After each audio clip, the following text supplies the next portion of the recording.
Oke, recording. Bismillahirrahmanirrahim. Assalamualaikum warahmatullahi wabarakatuh. Perkenalkan, nama saya adalah Rizky Aditya Surya Pratama atau biasa disingkat SP, SSIMT.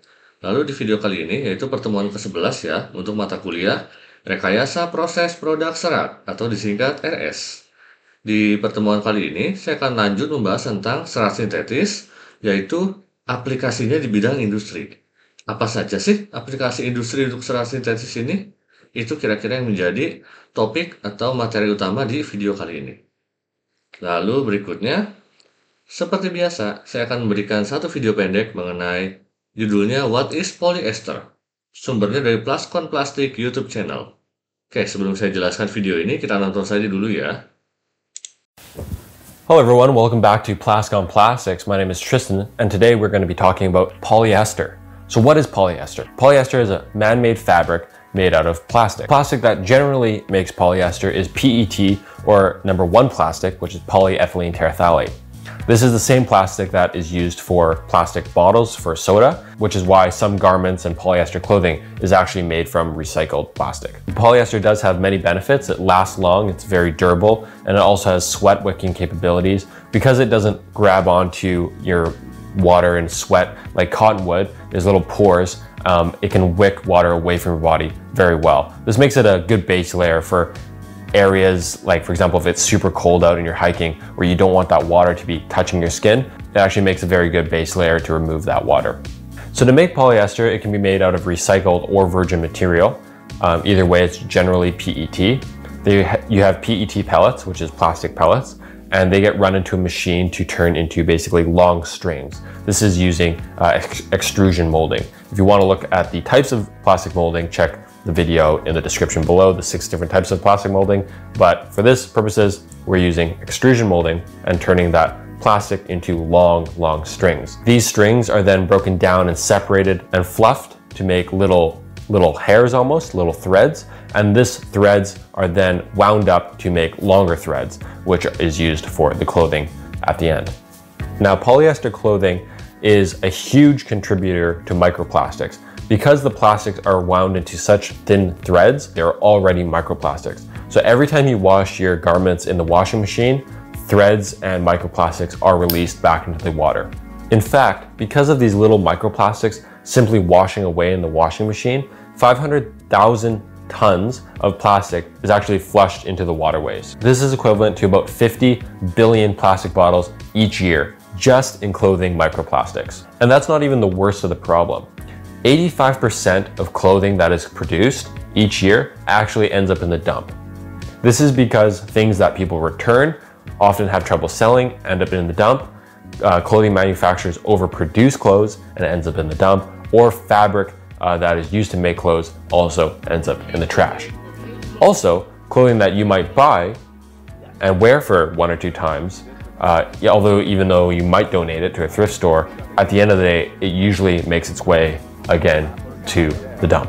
So the one good thing with polyester is because it does last a long time, if you buy a high quality garment for yourself, it will last and be durable. But you just need to make sure that before you buy any garments or clothing, it's something that you like and something that you want to wear for a while. Otherwise, it does contribute to the problem of plastic waste from the fast fashion industry. I hope you enjoyed this video and it gave you an understanding of what polyester is, where it's used, and the environmental effects of it. Please consider subscribing, liking, or leaving a comment down below. Thank you. Jadi di video tadi itu utamanya ngebahas tentang polyester, sesuai judulnya ya, yaitu suatu kain sintetis buatan manusia yang terbuat dari plastik. Jadi di sini utamanya dibahas bagaimana sih polyester itu dibuat dari plastik, khususnya PET ya, yang dari daur ulang dan juga merupakan bahan yang sama yang digunakan untuk botol soda. Di sini juga disoroti utamanya tentang dampak lingkungan polyester, termasuk kontribusinya terhadap polusi mikroplastik dan juga banyaknya limbah pakaian yang akhirnya ya di tempat pembuangan sampah gitu. Oke, itu kira-kira sekilas mengenai polyester. Nah, kenapa saya membahas polyester? Nah, pertama saya akan membahas ini dulu. Peranan serat sintetis dalam efisiensi produksi. Jadi dalam produksi suatu serat atau dalam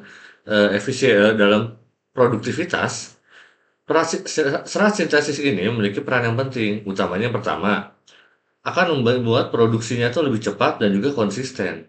Kenapa? Karena serat sintesis ini diproduksi secara massal dengan sifat fisik yang seragam, uniform, sehingga dapat mengurangi waktu proses dibandingkan dengan natural fiber atau serat alami.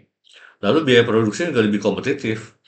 Utamanya, serat sintetis ini lebih murah dalam skala besar karena tidak bergantung pada musim ataupun kondisi pertanian. Ya kalau serat alami kan tergantung pada musim. Kalau hasilnya bagus banyak, ya oke biaya produksi lebih lebih murah gitu. Tapi kalau pada saat sedikit, ya lebih mahal gitu. Dan juga serat sintetis ini bisa mengurangi limbah dalam proses manufakturnya gitu. Yang ketiga adalah dia ini lebih fleksibel dalam aplikasinya, di mana serat sintetis itu customizable atau mudah dimodifikasi sesuai dengan kebutuhan kita. Apakah itu mau dimodifikasi ketahanannya, elastisitasnya, ataupun teksturnya. Sehingga ini memungkinkan pengembangan produk baru yang inovatif dengan fitur-fitur tambahan yang baru, seperti misalnya bisa tahan air ataupun tahan api gitu. Contohnya, misalnya untuk tekstil, itu kita bisa memproduksi pakaian olahraga yang cepat kering gitu. Atau juga untuk industri komposit. Ini bisa sebagai bahan ringan untuk komponen otomotif maupun pesawat terbang gitu. Oke, next adalah tantangan globalnya dan juga apa sih peran serat sintesis dalam tantangan global ini? Yang pertama adalah keberlanjutan, di mana serat sintetis itu bisa menggantikan kebutuhan serat alami yang biasanya itu memerlukan sumber daya yang besar, baik itu air maupun lahan gitu.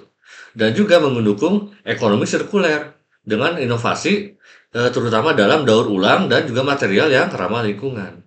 Lalu serat sintetis juga efisien dalam bahan baku yang sudah saya jelaskan barusan ya, di mana serat ini mengoptimalkan penggunaan sumber daya, misalnya serat sintesis yang berbasis minyak bumi itu punya umur pakai yang panjang gitu. Atau teknologi manufaktur ini juga yang terkini ya, memungkinkan pengurangan limbah dalam produksi serat. Yang terakhir itu adalah dalam teknologi dan inovasi, di mana pengembangan serat yang biodegradable itu bisa digunakan untuk mengatasi masalah limbah karena biodegradable bisa terdegradasi ya secara biologis gitu. Lalu yang berikutnya, penelitian juga untuk material-material berbasis biomasa itu bisa jadi sebagai alternatif gitu. Oke, itu kira-kira peranan serat sintesis terhadap tantangan global saat ini. Next adalah, nah ini yang paling penting.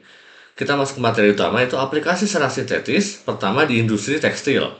Bisa untuk pakaian olahraga seperti polyester tadi ya, dan juga spandex itu digunakan untuk pakaian elastis, ringan, dan breathable. Jadi angin itu mudah keluar masuk gitu. Jadi gampang bernafasnya sih pakaiannya itu. Contohnya pakaian buat lari atau olahraga, yoga, atau pakaian renang. Oke, next adalah workwear atau seragam kerja. Ini dibuat oleh material sintesis yang tahan api, fire retardant, dan juga anti air untuk seragam pekerja industri maupun keamanan. Jadi ya contohnya seragam petugas pemadam kebakaran. Kan nggak boleh gampang kebakar kalau sedang memadamkan api kebakaran. Kira-kira seperti itu. Yang terakhir adalah kain fungsional. Ini biasanya digunakan untuk dekorasi interior seperti misalnya tirai, upholstery, atau karpet. Keunggulannya, ini dari serat sintesis ini tidak mudah kusut dan juga tahan lama gitu. Oke. Next ini adalah ya contoh-contoh atau jenis-jenis serat sintetis yang bisa diproduksi saat ini. Mulai dari polyester yang sudah dijelaskan di video tadi, nilon, akrilik, spandex, rayon, polipropilen, tencel, dan PES. Bukan, ini bukan Pro Evolution Soccer ya. PES ini singkatan dari polyester spandex atau gabungan dari polyester dan spandex gitu. Kombinasi dua ini menciptakan serat yang memberikan daya tahan dan elastisitas yang tinggi. Ini biasanya untuk digunakan di dunia mode gitu. Jadi biasanya untuk pembuatan pakaian olahraga dan legging, di mana kebutuhan akan fleksibilitas dan juga kekuatan sangatlah penting gitu. Jadi nyaman tapi fleksibel juga gitu. Ini merupakan pilihan favorit bagi para atlet dan juga penggemar aktivitas fisik PES ini. Oke, sama dengan gamenya Pro Evolution Soccer yang banyak diminati sekarang ini. Oke, jadi intermezzo dikit. Lanjut. Berikutnya adalah aplikasi serat sintesis di industri filter. Ya, serat sintesis ini bisa digunakan juga untuk sebagai filter ya. Misalnya filter udara, Serat yang dari polipropilen dan juga polyester itu biasa digunakan untuk aviasi dan juga filter udara kendaraan. Apa itu aviasi? Aviasi adalah heating, ventilation, and air conditioning. Jadi heating itu lebih ke pemanasan, pengaturan suhu udara supaya tetap hangat di lingkungan yang dingin. Ventilation atau ventilasi itu menyediakan sirkulasi udara segar dan juga menghilangkan polusi udara dalam ruangan. Dan terakhir AC, air conditioning. Itu menjaga suhu udara tetap sejuk dan nyaman di lingkungan yang panas. Kebalikan dari heating ini. Jadi mau panas, mau dingin itu bisa diatur gitu oleh filter udara dengan serat sintetis ini. Next adalah filter air, di mana filter air ini efektif dalam menyaring partikel kecil dalam pengolahan limbah atau air minum. Contohnya filter karbon aktif dengan lapisan serat sintetis gitu. Dan yang terakhir adalah filter minyak dan juga bahan kimia. Ini biasanya digunakan dalam industri energi untuk menyaring zat cair ataupun gas gitu. Next adalah aplikasi serat sintetis untuk di industri komposit. Ini juga ada beberapa contohnya, misalnya fiberglass. Ini digunakan dalam konstruksi seperti panel bangunan, atap, ataupun pipa. Bisa juga serat karbon atau carbon fibers. Ini untuk yang memberikan kekuatan tinggi dengan bobot yang ringan. Biasanya untuk kendaraan ataupun pesawat terbang. Dan terakhir adalah serat aramid atau biasa dikenalnya Kevlar ya.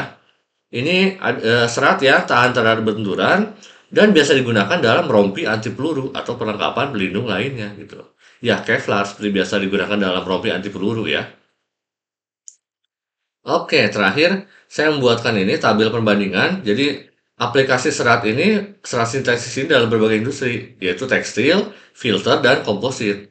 Produk utamanya untuk tekstil itu untuk pakaian olahraga, seragam kerja, dan kain fungsional. Keunggulannya memiliki daya tahan tinggi, mudah dirawat, dan kombinasi seratnya fleksibel. Banyak kombinasinya seperti paste tadi.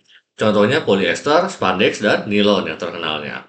Berikutnya untuk filter, bisa untuk filter udara, untuk aviasi dan otomotif, filter air untuk memfilter limbah dan air minum, dan filter minyak, dan juga bahan kimia. Ini keunggulannya, dia bisa menyaring sampai mikropartikel, dan juga tahan terhadap suhu dan bahan kimia yang ekstrim gitu. Contohnya, polipropilen dan polyester. Terakhir untuk komposit, fiberglass, serat karbon, dan aramid atau Kevlar. Ini keunggulannya kuat tapi ringan, dan juga tahan korosi dan juga lingkungan yang ekstrim atau keras gitu. Contohnya fiberglass, carbon fiber, dan aramid. Kira-kira seperti itulah aplikasi industri untuk serat sintetis ini. Oke, terima kasih banyak sudah menonton video ini sampai akhir. Jangan lupa klik like, subscribe, dan juga komen ya video saya ini. Wassalamualaikum warahmatullahi wabarakatuh.